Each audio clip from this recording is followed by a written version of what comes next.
Hi, thanks for joining me here today. It's a pleasure to talk about this project with you all.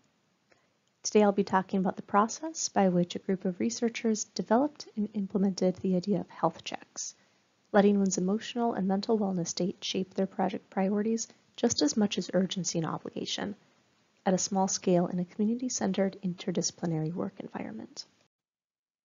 In today's brief talk, I'll start out with an overview on the environment in which this idea of a virtual workspace rose from and the context by which it came to evolve. I'll briefly go over the creation and makeup of the workspace group before talking about the adoption of member checks as a holistic model in work prioritization. While this was an organic group process, I'll discuss in a reflective approach how we've come to see this natural experiment's connection to established literature on work and the whole self, and conclude with group member reflections and considerations for future applications of member health checks. So setting up the context. During the early months of the COVID-19 pandemic, a lot of people found themselves struggling to balance their regular tasks and projects with the additional physical, mental, and emotional stressors of the pandemic. So we were 6 folks coming together: researchers, public health officials, and graduate students. Members lived in the Pacific Northwest states. 5 identified as female, 1 as male. 2 members were scholars and researchers of color, and 3 members shared their home spaces as family members, necessitating a concrete weekly period of time where they could reliably work on projects without fear of interruption. The workspace started off differently than it ended up, so the initial vision is where we'll start the narrative. So this group planned to have weekly 2-hour sessions to dedicate on slices of larger projects while working remotely during the 2021 academic year. Before the first meeting, one member invited a colleague who had expressed interest in an intentional workspace that's actually planned rather than reliant on my own bursts of inspiration, because God knows how rare that is. This exclamation resonated with the members and led to the name of the group, the Intentional Workspace. The first meeting set the tone, community norms, and envisioned goals of the workspace. The group unanimously agreed that the purpose was to help all members get more work done in a structured environment, and that we would keep each other accountable to the goals that each individual set for the 2 weeks, 2-hour slot. We agreed to structure the time according to a modified Pomodoro technique, and this initial structure fulfilled our immediate, concrete individual needs for accountability and distinct carved-out time for work. As the first few weeks passed by successfully, group discussion quickly revealed individuals' other needs. Members shared that they'd hoped and anticipated that the intentional workspace would also function as a place where they could express vulnerabilities related to COVID, the stresses of research and academia, and balancing remote work with other life responsibilities. There was also a high degree of hope that the virtual gatherings would be a space to sympathize with others about some of the niche frustrations that were experienced in their fields. And while functioning as an emotional support space had not explicitly been part of the group's initial mission, all members agreed that this function fulfilled the spirit of the original goal, to support the completion of quality work, since constructive accountability relies upon spaces that are emotionally, academically, and mentally accommodative. Yet, despite unanimous agreement that conversations about health, pandemic developments, and personal stressors were valuable, several members expressed concerns over their own abilities to be sounding boards for others' stressors. Out of concern for their own mental and emotional wellness, they were wary over the possibility that the workgroup could devolve into event session, or that in-depth sharing about mental health challenges could trigger anxiety or depression for others. So, in thinking how to structure in accordance with these needs, we came to be driven by a question. What does it look like to structure one's work time and agenda in a more mentally, emotionally, and physically holistic way? We started out trying to do a pre-meeting open discussion, but in the 5th week, a member made a comment about how they felt that changed the trajectory of the group. I'm exhausted and tired of feeling like I'm sludging around and not getting anything done. Working from home, I'll spend hours on the computer and never feel like I'm actually finishing anything or making progress. It's hard to feel like you've tangibly or materialistically accomplished anything when you don't actually move outside a 3-foot radius all day. It makes me feel sluggish and off, you know? This comment led to some brainstorming among the group with the suggestion to try spending the period of that work group formatting that individual's manuscript and references, something that the member would normally do at the end of their paper project, but was recommended for that day because it could contribute directly to that sense of visual progress that they seemed to need that day. At the end of that work session, the member commented, "I ended up formatting the entire thing, and it really made the whole thing look more polished. That was exactly what I needed, to see that things were moving forward. And it doesn't just look better, formatting it really let me see how much I'd already done. I still have things on my to-do list that I need to incorporate before it's ready for submission, but it's nice to have a reminder that I'm further along than I thought." Another team member emailed the next day, motivated by the positivity of the previous day's suggestion and progress structure. "Yesterday, everyone jumped right in with suggestions. I think we could really harness this moving forward if everyone else wanted to.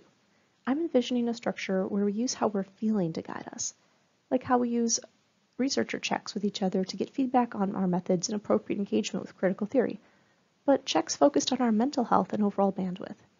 Creating a safe space for members to be able to focus on the lighter parts of their projects if they're really having a tough day, rather than perpetuating the constant work and guilt mentality of research." The last line was a central driver behind the idea of member checks. Early career researchers and academics alike in the group expressed concern over the all-encompassing nature of research.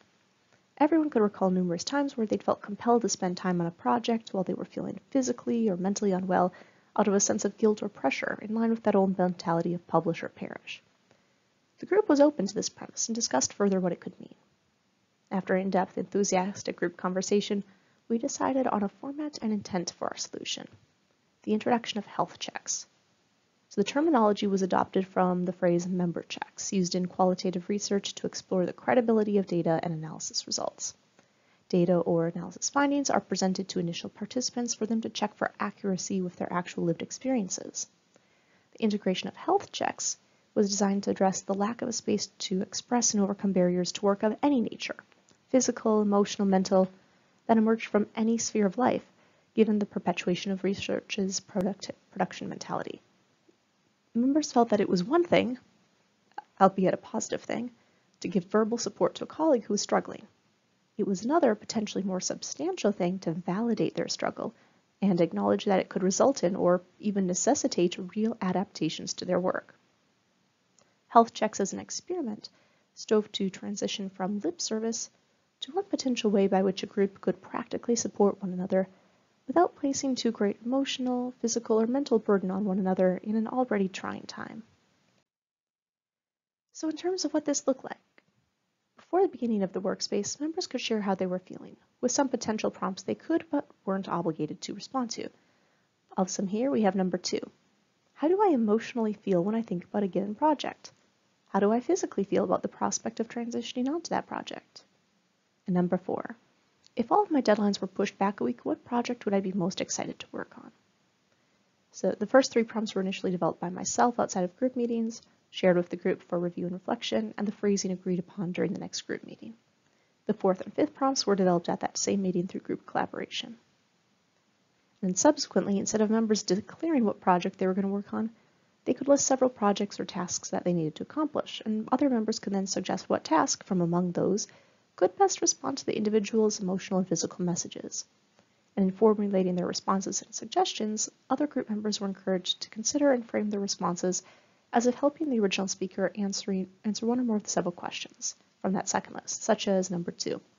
How do you plan to structure the remainder of your day? Do your daily activities hinge on how you feel after this workspace?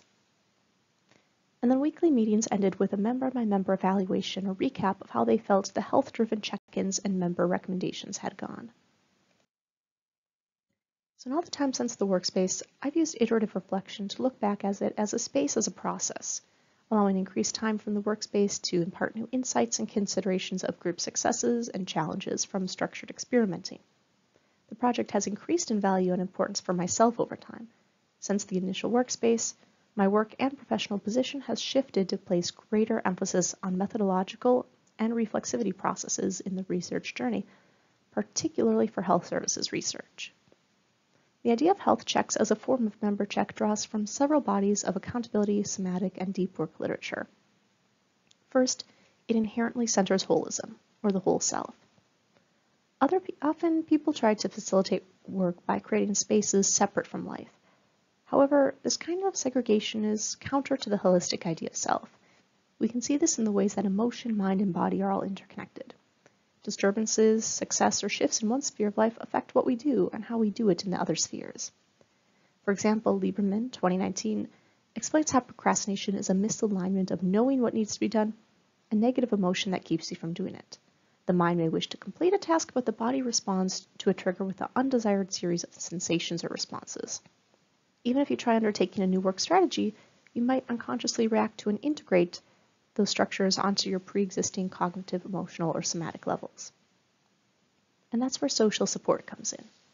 Allowing for an emotional regulation outlet, such as a discussion group or feedback outlet, can help refix and refocus an individual on tasks in a space where external voices are regularly and positively countering negative self-narratives.